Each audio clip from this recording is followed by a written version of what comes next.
আমি কেন আজকে সূরাতুল বুরুজ তেলাওয়াত করলাম? আপনারা সবাই জানেন বাংলাদেশ একটি ক্লান্তিকাল মুহূর্ত পার করছে। সম্মানিত ভাইরা, তাহলে কোরআন কারীমের বিপক্ষে যুগে যুগে একটি দল ছিল, একটি সম্প্রদায় ছিল, ঠিক কি না? কিন্তু তাদের পরিণাম ভালো হয় নাই। আল্লাহ সুবহানাহু ওয়া তাআলা কোরআন কারীমে যা বলেছেন সব মহাসত্য, ধ্রুব সত্য। কোরআনের প্রতিটি কথা সত্যেরও সত্য।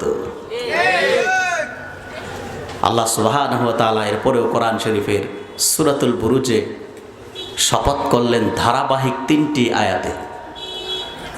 মনোযোগ দেন, কথাগুলো খুব দ্রুত আমি বলবো আপনাদের সামনে। আমি কেন আজকে সূরাতুল বুরুজ তেলাওয়াত করলাম? আপনারা সবাই জানেন বাংলাদেশ একটি ক্লান্তিকাল মুহূর্ত পার করছে।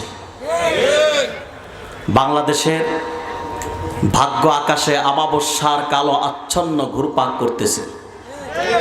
এই অন্ধকার আচ্ছন্ন থেকে বাংলাদেশকে মুক্ত করে একটি সমৃদ্ধ বাংলাদেশ গঠনে আমাদের সকলকে ঐক্যবদ্ধ হয়ে তা মোকাবেলা করতে হবে এবং কাজ করতে হবে। সে লক্ষ্যে কিছু কথা বলার জন্যেই আমি আজকে সূরাতুল বুরুজ আপনাদের সামনে তেলাওয়াত করেছি। আমাদের দেশের চতুর্দিকে শত্রুরা হা করে তাকায় আছে বাংলাদেশকে গিলবার জন্য, বাংলাদেশের স্বাধীনতা সার্বভৌমত্ব বিপন্ন করার জন্য।